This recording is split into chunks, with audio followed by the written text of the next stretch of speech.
You're listening to the Country Chat Podcast with your host, Dom. Subscribe, give a 5-star rating, and follow us on Twitter at country_chat. And stay up to date. Hi there, you listen to the Country Chat Podcast with me, Dom. Today I've got another Canadian artist with me, and I believe she's living in Nashville at the moment, and her name is Alexis Taylor. Hi, Alexis. Hi, how are you doing? I'm good, sir. How are you doing? I am doing well, thank you. How's it all going for like the coronavirus? And I know I keep mentioning this, and it's a topic that everybody's talking about at the moment because it's such a pivotal part of our life and our routine at the moment. How's it going for you? It's good. It's interesting. You know, I was talking to my brother this morning, and I said, you know, this doesn't really feel like real life. It just kind of feels like some sort of a dream. Like I never imagined that something like this could happen. But I don't know. It's been really good for my music. I've been writing a lot, and I've been practicing more, and yeah, it's been very productive in that aspect. I saw on your Twitter that your newest single, Cool With That, has just hit 20,000 streams. Yeah, I'm super excited about that. That's awesome. I mean, what is that feeling for you then? You know, when you click onto your Spotify and you look on, you know, the data analysis and what actually happens, what is the feeling when you actually see that big number, 20,000? Well, I mean, I'm always the kind of person that's like, okay, I need more streams. Like I feel like 20,000 is just the beginning. And I'm really hoping that it's a song that once I release it to radio, which I haven't yet, I plan on doing that later on in June. I feel like, okay, like this song could really do something and go somewhere. So I'm really hoping that, you know, 20,000 is just the beginning, and that when I keep logging onto Spotify and when I see all my other stats on my other music platforms, I just want them to keep on growing. And that's something that I've really, I guess, began looking forward to, especially during all this whole Corona stuff. Yeah, I mean, I can imagine it's so difficult because normally when you release a song, you go out, you do your radio tours for everybody, you know, you start playing it to as many people as you can do, you know, just to get the song out there. Whereas at the moment we're kind of like stuck inside. So to hit 20,000 streams whilst being stuck inside is still a fantastic achievement. Yeah, thank you. I mean, I hope that obviously things will reopen soon, and that I'll be able to, like, I really want to do a music video for it. I really want to go on radio tour for it, and just be out performing. But obviously I'm kind of limited to that. So hopefully everything will go back to normal, and I'll be able to do more with the song.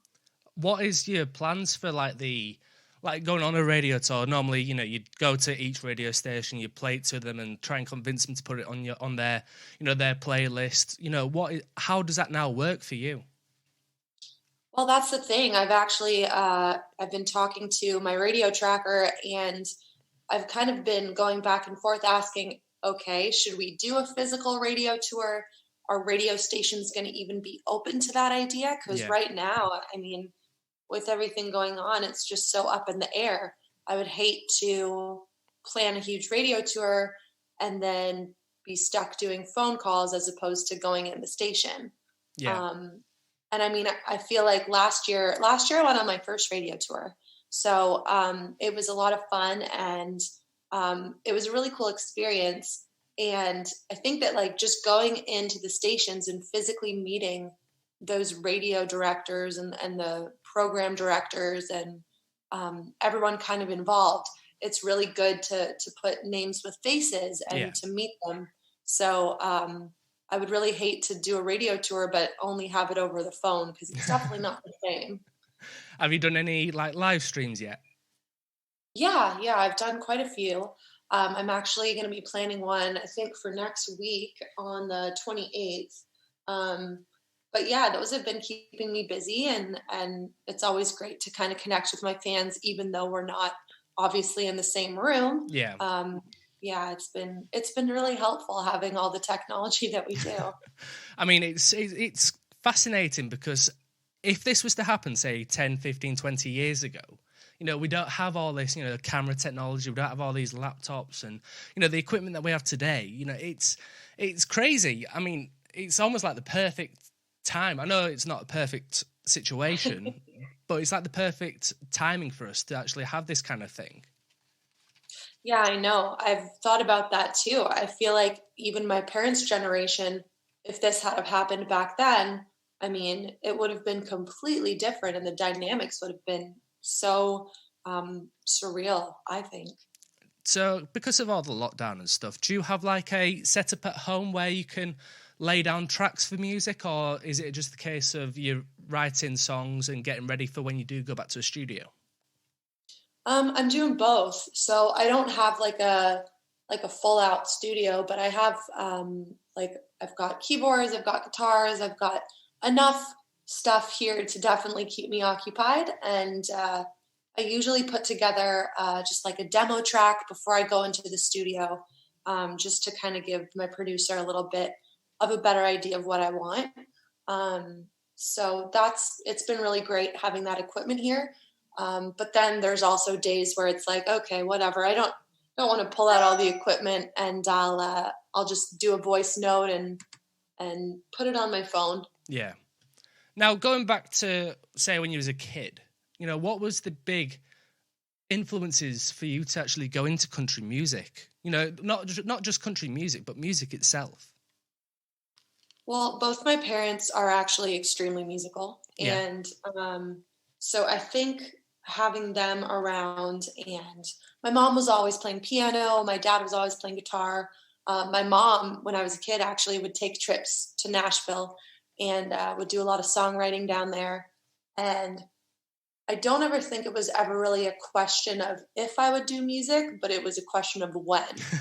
And so, I mean, I tried to deny it for so long. I went through high school and went to college, and it wasn't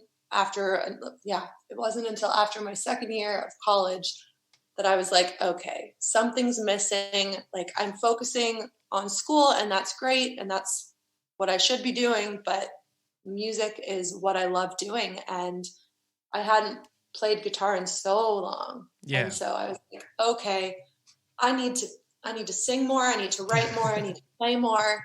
And that was it for me, because not long after that, I ended up moving to Nashville, and I fell in love with the city. And yeah, I don't think it was ever a question of if I was going to do music, but when. Yeah. What did you study at college?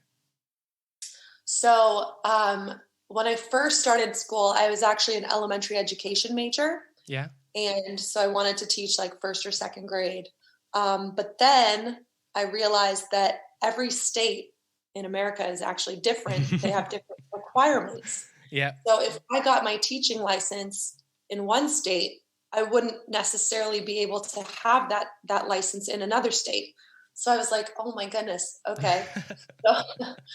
So when I moved to Tennessee, I actually ended up changing my major because Tennessee didn't have the same requirements as the first school I went to.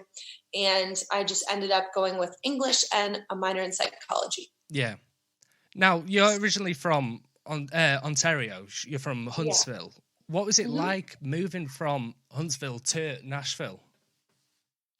It was crazy. I mean, it's so totally different. My hometown is just small and tiny, and everyone knows everyone. And, it's the kind of town where everyone knows your parents and what they do and every detail about your life. And then moving to Nashville, I mean, you're just one in a million people. And it's just like, it's a total polar opposite when I moved, for sure. What is it going like from, obviously, because Canada is a lot colder than Nashville. Just a little bit. That's safe to say. What was it like for you, adjusting in that sense? Was you shocked by everything?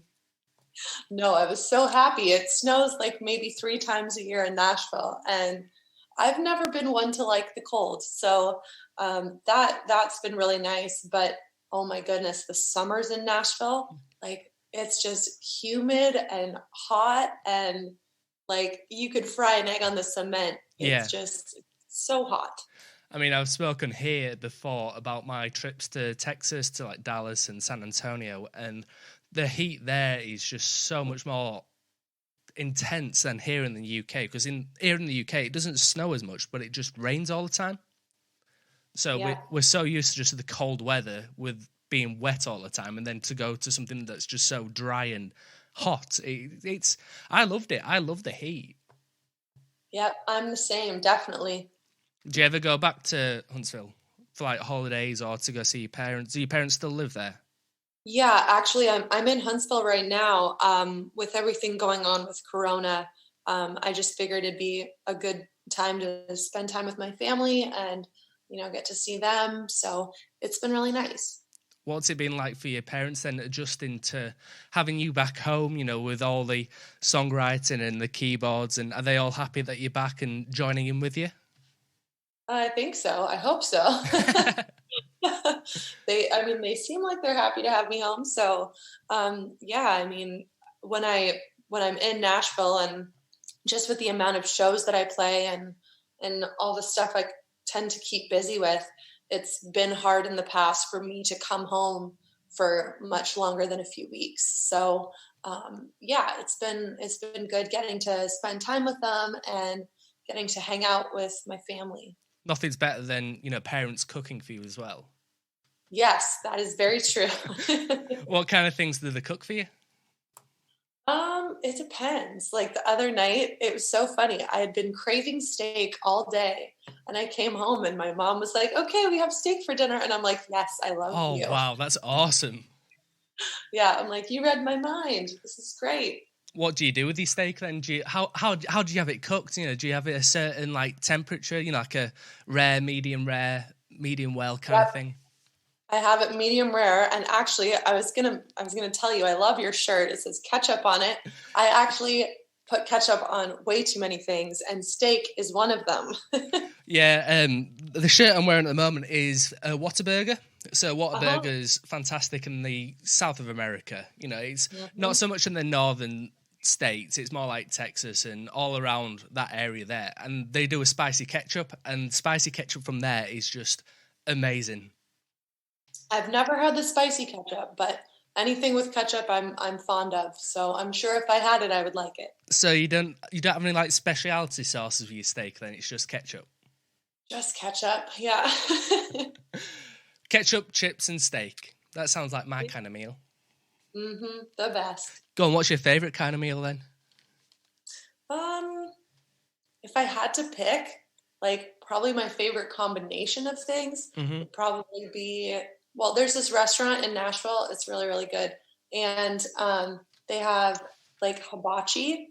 And so I usually get like a side of sushi, and then they have like steak in their hibachi, and it's the most wonderful thing ever. So that's probably my favorite meal. What's the place called? You can say, hibachi. I'm not. Oh, is it called hibachi? Yeah.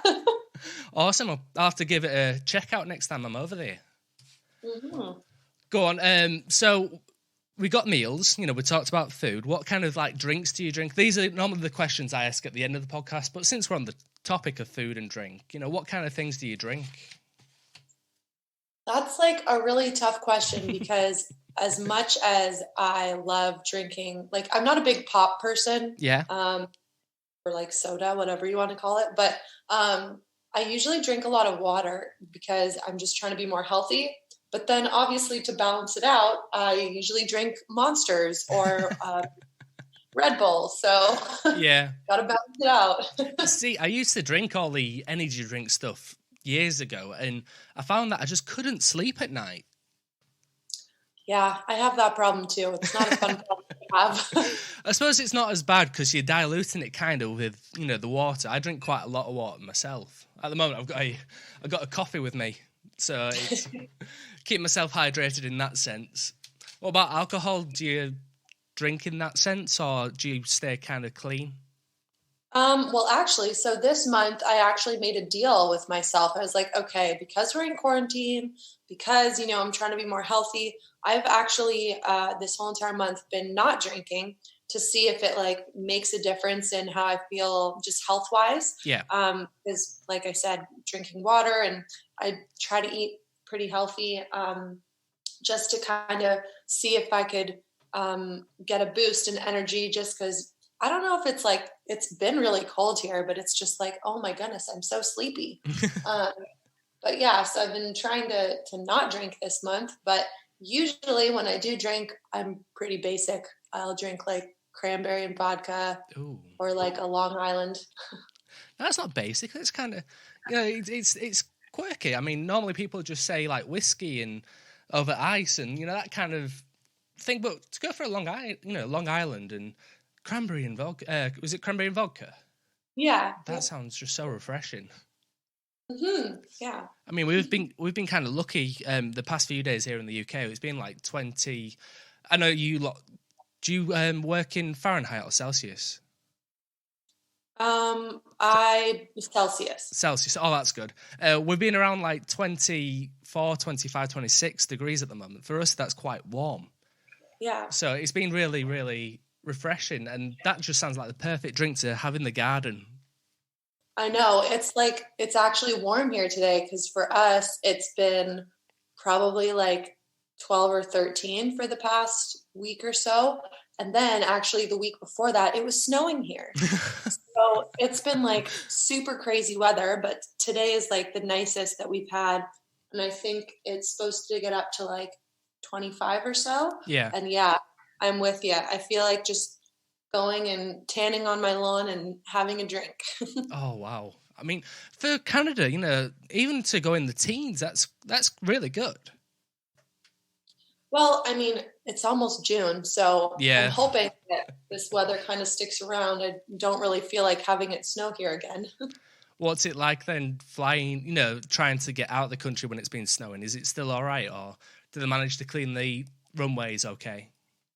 Yeah, they do. I don't think there's ever really been a time that I've been worried about the runways. I mean, anytime they have like ice or anything on them, they end up like hosing the entire plane down. So, I mean, anytime I fly in or out with snow, I'm usually pretty okay with like my nerves and stuff. The only time that I'm like ever scared, is when it's like, I went on a missions trip to Guatemala. Yeah.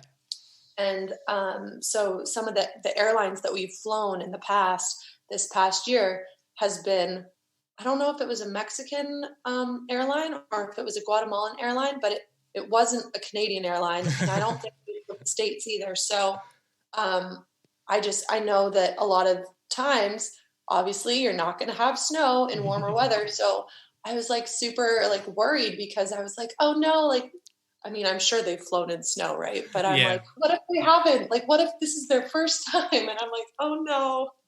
All the fears are running through your head at the same time. Yeah, worst case scenario. Yeah, I'm sure some of the pilots will have had experience in colder weather.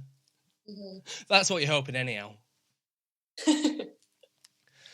Going further into that, what you just mentioned there, the Guatemala mission trip, what did you do there? So I was part of a team that came from Huntsville, and I think this was our third time going down, and this happened back in March, February, late February, early March. We went, and we went for a little over a week, and we were part of a team that was helping build a hospital down in one of the small towns in Guatemala. Yeah. And so it was a really cool experience. And just every time I go back there, it's just like these friendships that I make and these relationships that I have with the people there just keep growing, and the hospital keeps growing, and it's been really cool to be part of it. Yeah. And just to watch what's happening in that community. How did you actually get involved with that though? So funny story. So the company that organizes them is called Missionary Ventures Canada.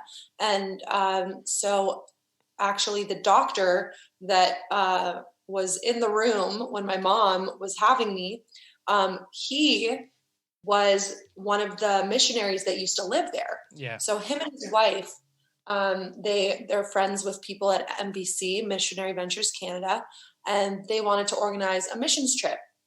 And so my dad is like, hey, Alexis, so I'm going to go on a missions trip to Guatemala. And I'm like, no, you're not. Like, what are you talking about? Yeah. And he's like, no, like, I really want to go. And I'm like, yeah, okay, whatever. Like, thinking he's not going to go. Well, he comes back the one day and he's got like all of his paperwork filled out. And like, he's like, okay, I'm going to submit my application to go. And I'm like, oh my gosh, you're being serious. I can't let you go alone. Like, you're going to hurt yourself. You're going to work too hard. Yeah. So I ended up signing up with him, and it's the ongoing joke. Like, yeah, I, signed up to kind of make sure he was all right. But I mean, it's been the best decision that I've made going there and continuing to go there. So, yeah. You said that you went, been about 3 times now. Does he go with you every single time? Yeah. Yeah. And actually this past year, he went down for two months by himself before we came. Yeah. So he's been awesome to just kind of look up to, and just seeing what he's doing and the difference that he's making down there, and just the people that he's met, and he gets to minister to those people that he meets. It's just been really awesome watching him. Now it's fantastic. That's fantastic. What you and your dad do. It's like daddy-daughter bonding time as well for you. Yeah, it's been really great. I mean, we don't, like I said, when I'm in Nashville, like, we don't get to spend a lot of time together. But me and my dad are very, very similar. We're just very much alike. So we got along well, and then sometimes we butt heads even more because we're so much alike. But yeah, it's been nice getting to spend time with him, and just seeing how important the ministry is to him has been really cool too. It's really changed him. How does your mom take everything? when you two disappear for 2 months, does she enjoy the break, or is she missing you terribly? No, I think she misses us. She I mean, she keeps busy here, but yeah, she definitely misses us for sure. So what do your parents do now then, for like jobs? So my mom still writes a lot of music, but she also is the worship director for her church here in Huntsville. Yep. And then my dad helps out with the music there as well. And he also owns like a landscaping contracting business too. Oh, wow. Now, we've been trying to organize this chat for 2, 3, 4 weeks now? Yes. And we originally were supposed to be doing this on a Wednesday, but we had to change from a Wednesday to a Thursday because you've got a job as well. Because obviously no one's making money at the moment, so you've got to have some form of income. What is it that you do? We'll talk about that another time. Fair enough. How's it been financially for you? Is it difficult? I mean, I think as a musician, it's difficult either way you look at it, just because, I mean, everything is streaming now. You're not selling physical albums. You're not selling records. A lot of sales that were going on for income were just from ticket sales, or, when I have shows and I'm in Nashville, a lot of times what people do is you play for people's tips. So if people want to hear a song, they put $10 in the tip jar, and that's how you make your money. Yeah. So yeah, it's been interesting. Obviously, with the whole quarantine thing, I'm not able to perform. I'm not able to have that income. Yeah. So it's been tough, but I know God will provide, and I know that I've got a lot of people in my life that support me, and people that are streaming my music, even though it's not the regular cost of an album or buying a song on iTunes or something. Every little bit helps. So yeah. Well, that's it. I mean, I see it quite a lot, and rightly so. A lot of people are upset, with the amount of revenue that artists get from streaming, from whether it's Apple Music, Deezer, Spotify, Tidal, all the brands, you don't get as much as what you would if it was a physical album sale. But like you just mentioned there, at least there is something. I mean, yes, it does take 100,000 spins to make something, but Gosh, especially when you're just starting out, or whether you just release a song and you're kind of new to the scene, it's a lot more difficult than those, the big artists that are on all the playlists that are, regularly getting, almost up to 1 million streams within a month of it being released. Yeah, it's crazy because I feel like as a smaller independent artist, I mean, I don't have record label money. Yeah. So to kind of get myself out there and to even break the surface on the same level as the bigger artists, I mean, it's hard enough as it is when you have money, but when you are working a minimum wage job and, you're doing your best, trying to pay bills, trying to, make car payments, whatever, and then you're still trying to be in the studio and you're still trying to promote your music and you're trying to make music videos. I mean, it all adds up. And, I mean, it's not a cheap industry to be in. Everything is pretty expensive, but I mean, I don't know. I love doing it so much. I love singing and I love writing, and that's why I keep doing it. You mentioned that your mom and dad do, things within music. Your mom writes music herself. Do they help you with your songwriting or, writing your music? Do they have like inputs, especially now that you're at home? Yeah, definitely. Actually, I just finished a song the other day. And when I kind of had it almost finished. And so I went to my mom. I said, "Hey, can you come here for a minute? I want to run something by you." And I played the song for her, and she was like, "Oh, that's great, but what if you do this?" And I'm like, "Wow, that was such a great idea." Yeah. And she changed a few lines, and yeah, I mean, it now sitting with the finished song, those lines that she kind of helped me write or rewrite, those were really great lines that I don't think the song would be as strong as it is if she hadn't have inputted those two lines. So yeah, it's always great having them to kind of pitch songs to, and they hear other things that I don't. So it's been great. Will you give them writing credits on there? Yeah, of course. Yeah, I've written a few songs with my mom, and I haven't released them yet. But yeah, I always, whenever I'm out at a writer's round or whatever, it's always like, yeah, I wrote this with my mom, and everyone kind of like laughs at me. I'm like, no, really, I did. So. It's a special thing being able to do something as close as that. Something that you'll be performing every time you go to a gig. It'll be an instant reminder of the time where you sat down with your mom and wrote a song. It'll be a special moment for you.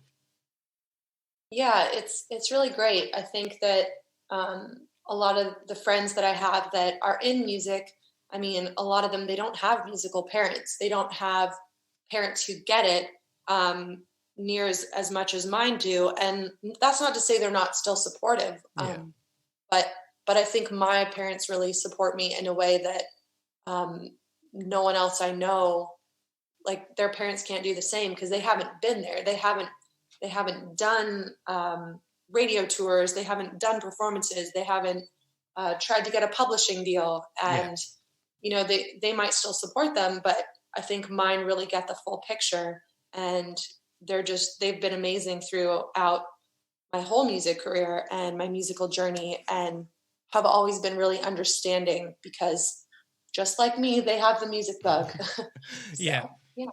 It's not a bad bug to have though. The music bug, it's especially great for people like me that just enjoy solely the music. I enjoy doing this, and actually learning about your life. But ultimately, what brings us here is your music. Yeah, no, when I said music bug, I didn't mean it in like a negative way. No, like positive. Ultimately, ultimate positive that. Yeah, but it's like once you catch it, it's like how do you go and perform on stage and have everyone singing your lyrics and feel that high and feel just that buzz and then just walk away? Like I can't do it. Yeah. Now, So, do you miss the actual gigging side of everything? You know, actually going out in front of the crowd and seeing everyone's faces singing back at you. Is that something you're truly, truly missing right now? yeah, and I think too because a lot of different states are opening up, I'm seeing all my friends booking shows and I'm like, no, Yeah. take me with you. Now, Canada actually closed their border for a lot of non-essential travel between America. No, Is that open now again? no, they extended it till June 21st and I want to cry. Oh, no. I bet it's frustrating. Oh, yeah, I know. It's, I don't know. I wish I could just tweet at Donald Trump and ask him for a pardon. Yeah, special pass just for you. Yeah, that'd be great. So how does that work now then for you? You know, do you have to sit down with your management and say, okay, this has now been extended to this point, we need to start looking after this point, or do you have like a contingency plan just in case it's extended again?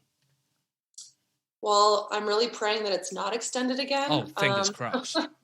Yeah, because I have my house still in Nashville and I have things planned for going back to Nashville, and obviously like the music in Nashville and just like being able to perform everywhere all the time. I mean, I don't have that here in Huntsville. Yeah. So getting back there, I want to get back there as soon as possible. So I'm really kind of banking on the borders opening on the 21st of June. But until then, I'm just kind of playing it by ear and just putting things on hold and postponing things kind of while I can. Yeah.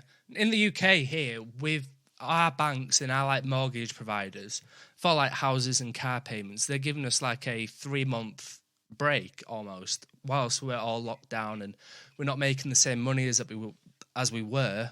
Is there something similar to that happening in the US for you? Well, I have roommates, so I pay them. So, Okay, yeah. So I'm not sure what's going on with that, but no, they were really great last month. They were like, yeah, you don't have to pay rent at all. So, Oh, that's good. Yeah, that was really sweet of them, but we'll see. I don't know. I thought that the border closure would have been lifted by now. So, yeah, I don't know. I'm not sure what's going to happen. It'd be difficult for them as well because they've obviously still got to meet their payments and you can't provide that. It's almost like everyone's losing out. Yep, it's just an unfortunate situation all around. Now, going back to, was it 2017, 2018, your trip to Scandinavia?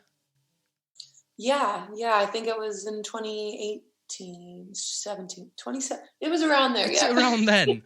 What was it like actually embracing the country music scene? Because you released Blame the Whiskey. Yeah, gosh, it was my first time that I traveled to Europe, which was super cool. The only thing is I was so jet lagged. I really I wish I hadn't have been so jet lagged because I just felt like I missed so much of what I could have seen and what I could have done just because I was so tired. But no, it was crazy. Everyone there, even if they didn't speak English, because the further north you go, the less English they usually know. But yeah, it was crazy. They wouldn't even speak a word of English, and they were just smiling so wide, and they were just so happy that I was there and that I was performing with my friend Doug Seegers. Yeah. And they were just so happy to see him and to get to hear our music. And me and Doug got to sing a few duets together as well.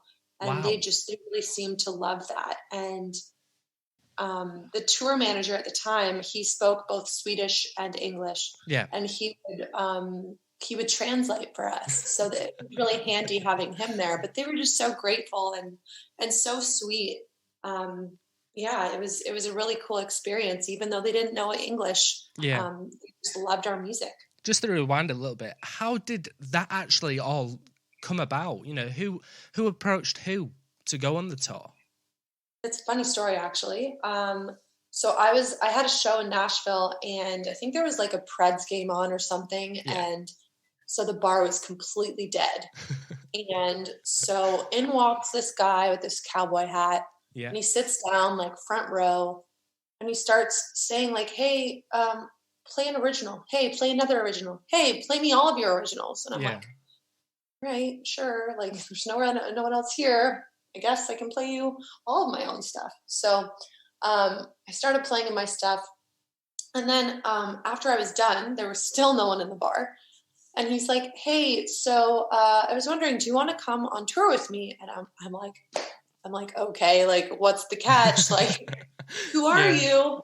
And anyway, I just began being friends with Doug and kind of learning about him and his story. And I ended up, I think it was about a year after we met that we ended up organizing the tour. And he was a great mentor. Well, is still a great mentor to me and someone that I really look up to in all aspects of music. And he taught me a lot about touring while I was there, and just a really fun person to be around, and really had a great atmosphere when it came to like the band and just being inclusive. And even though I was like the opening act, he never made it feel like I was like a plus one or anything like that. Made you part of the family kind of thing.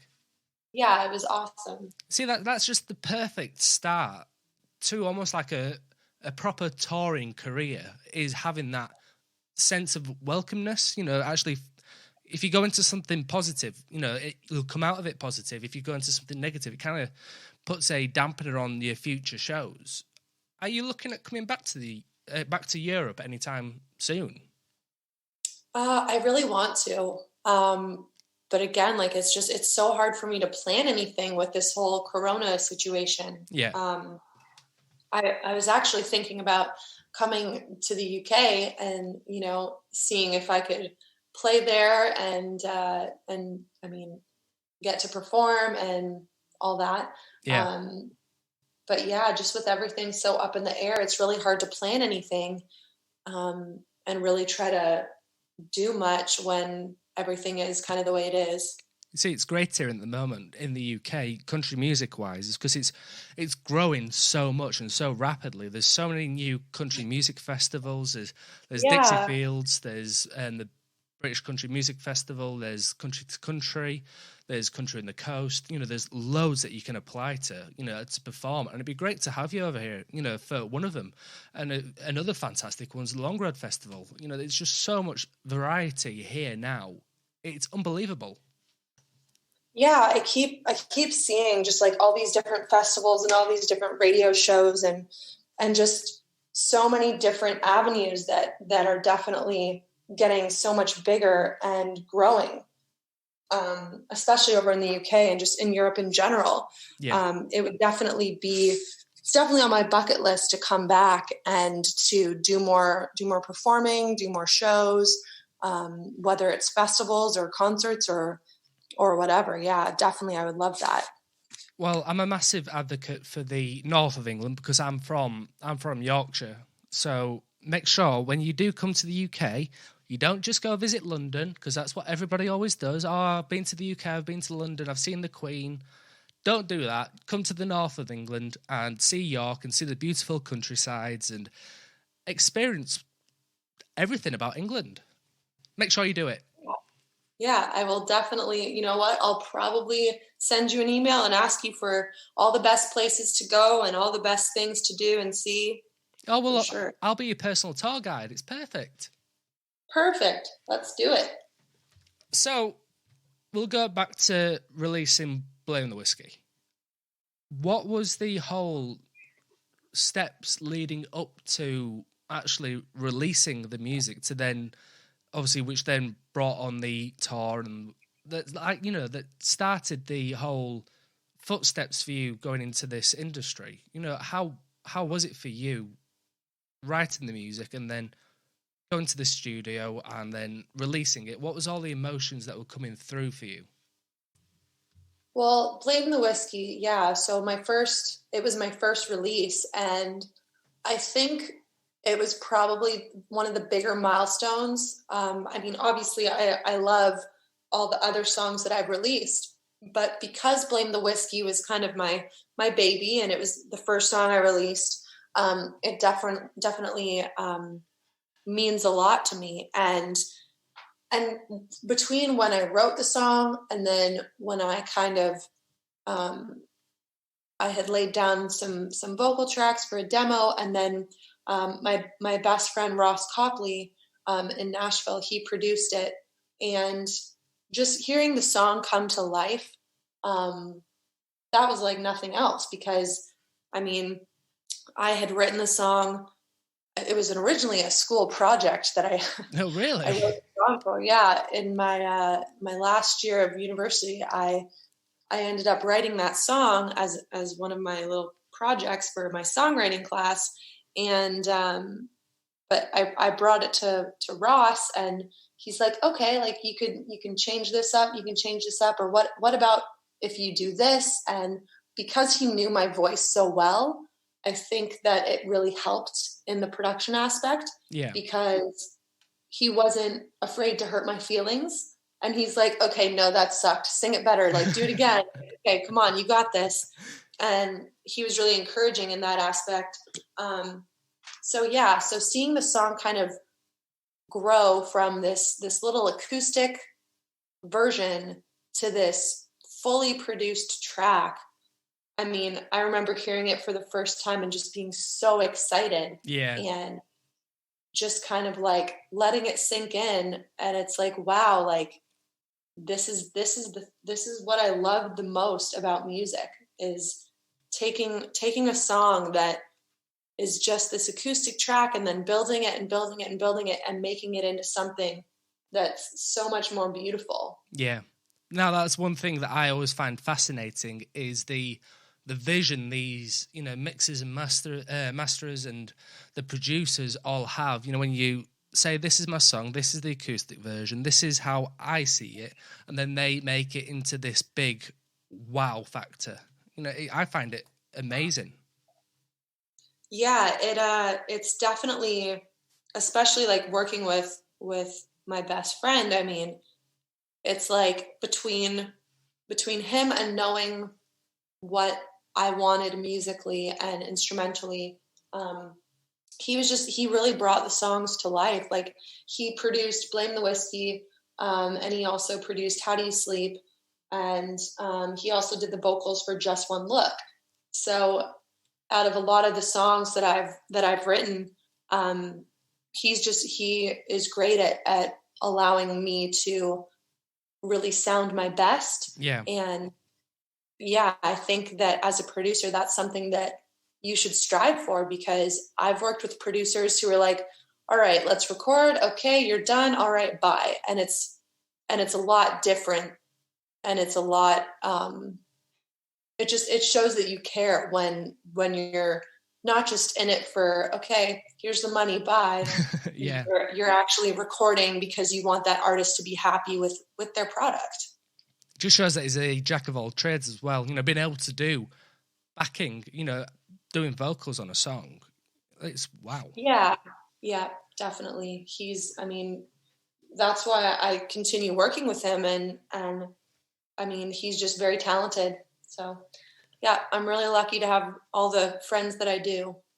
How did that all lead up to then performing at CMA Fest?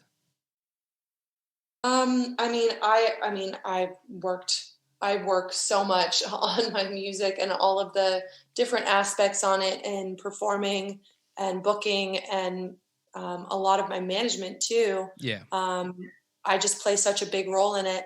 And I was actually super sick at the CMAs.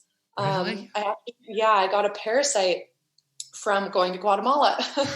Typical. And Yeah, so I mean, I performed there, and it was an amazing time, but I just remember after performing, I actually flew home to Canada because I was super, super sick. Really? Oh, wow. Yeah, like I almost fainted downtown Nashville, and I just remember because it's the CMAs and like everyone's drinking and everyone's, partying and whatever, Yep. they have these little like emergency hospital tents set up.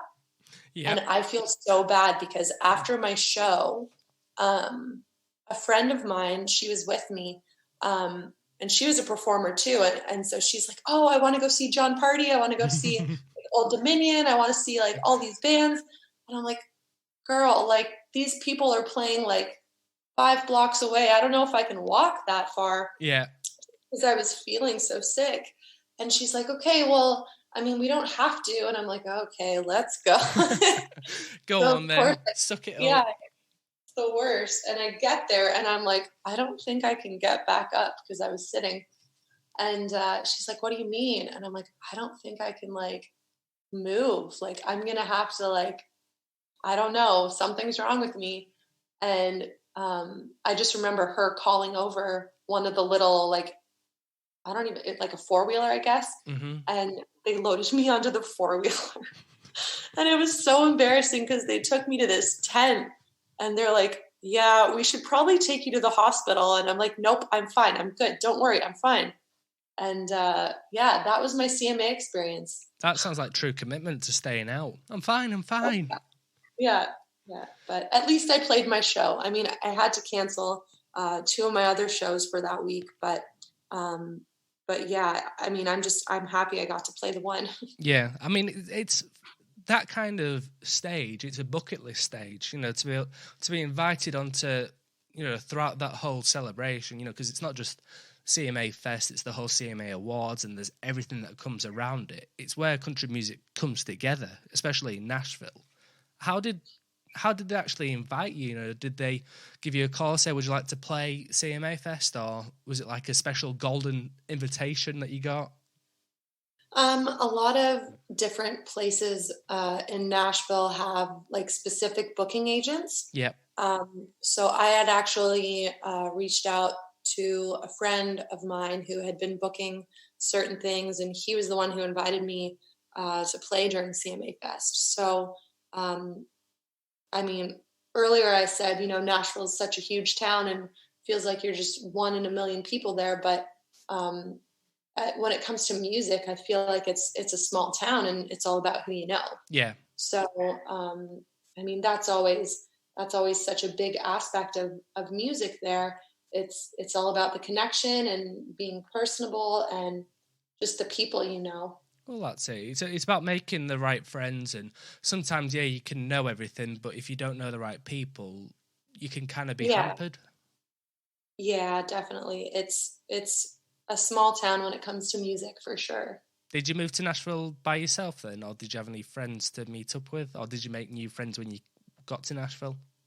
I didn't know anyone when I moved to Nashville. No, I had been sort of dating this guy who lived probably an hour outside of Nashville. Yeah. But me and him broke up before I even got there. Oh, So wow. yeah, so I was dating him sort of when I still lived in Virginia. That's where I spent my first 2 years of college. But yeah, no, by the time I got there, me and him weren't together anymore, and I didn't know anyone. So it was pretty overwhelming at first, but yeah, I made friends. I'm pretty resilient in that aspect. I'm not really afraid to be social, and Yeah. I mean, it's kind of taken me a while, but I mean, I'm pretty good with asking for help or asking for directions or Yeah.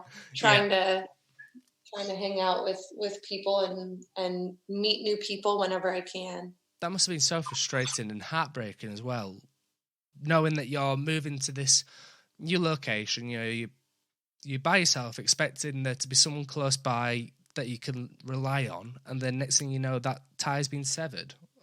My heart goes for you. Yeah, it was pretty frustrating, but I think too, like if I had have moved there and we had have still been together, I don't think it would have brought me to where I am today. And I don't think I might have made the same friends that I have today. So I might not have been happy about it at the time, but I'm definitely thankful for it now. Now you've got you've got your new single "Cool With That" out at the moment. You've got some new music planned for later in 2020. Yes. Go on. Can you tell us anything about it? Well, again, this is all based on if Corona leaves and if I can get back into the studio.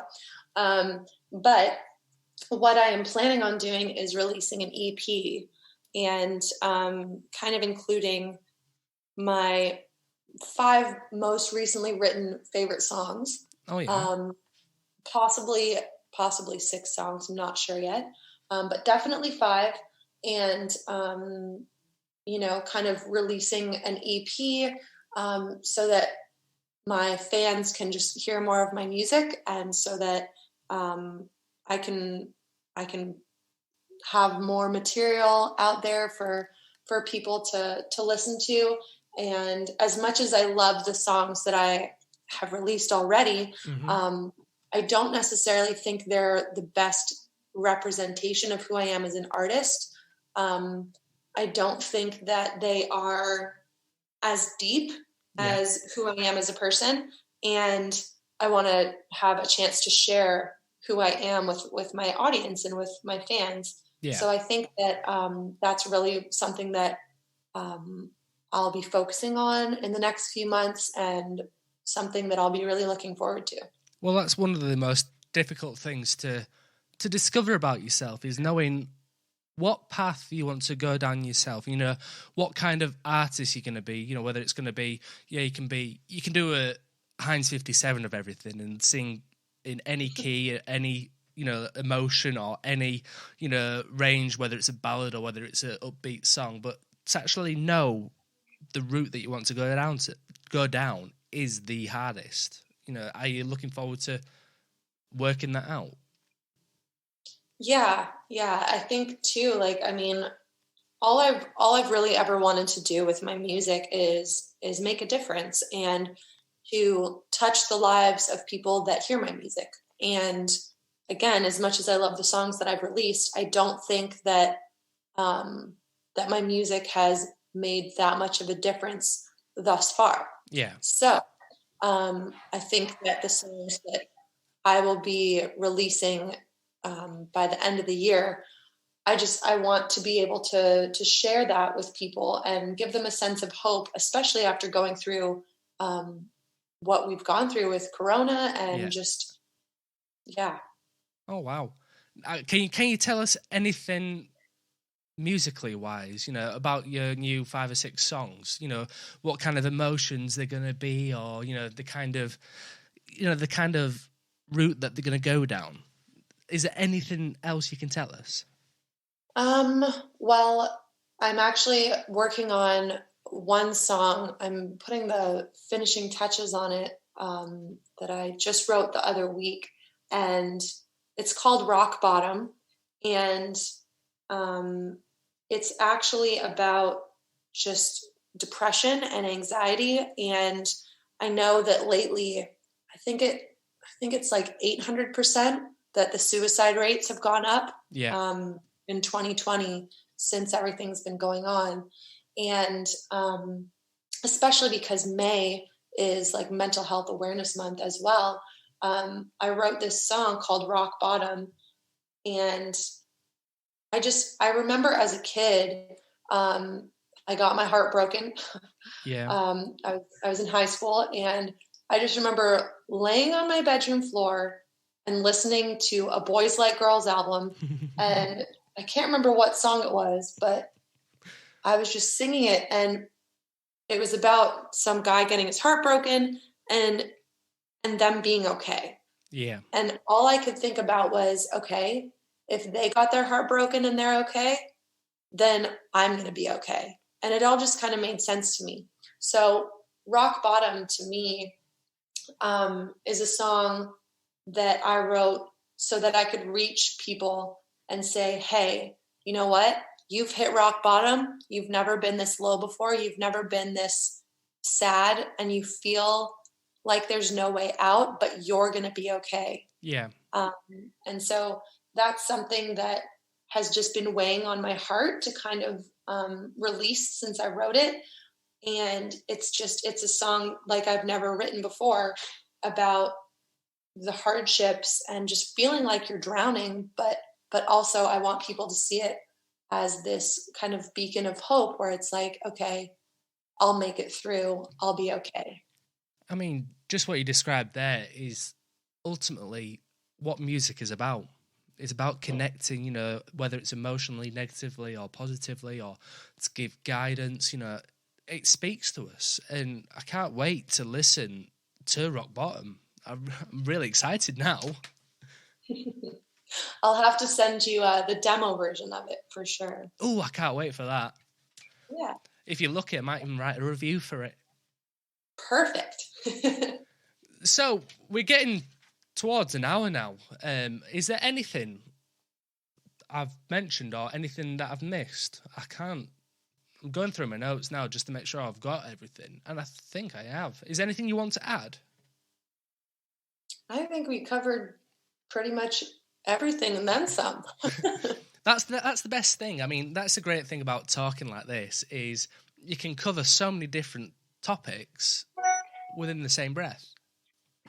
Yeah, definitely. Well, and I just want to say thank you so much for taking the time to have me and for interviewing me. And yeah, I really appreciate it. And I'm just grateful that we're able to, you know, talk even though the rest of the world's on lockdown.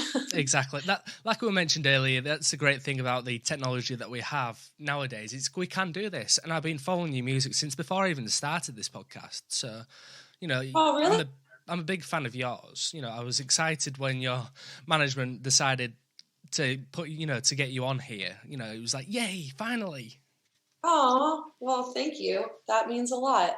So yeah, like I say, you know, I'm looking forward to listening to Rock Bottom. Everybody check out a new song, Cool With That. And where can we find you on social media?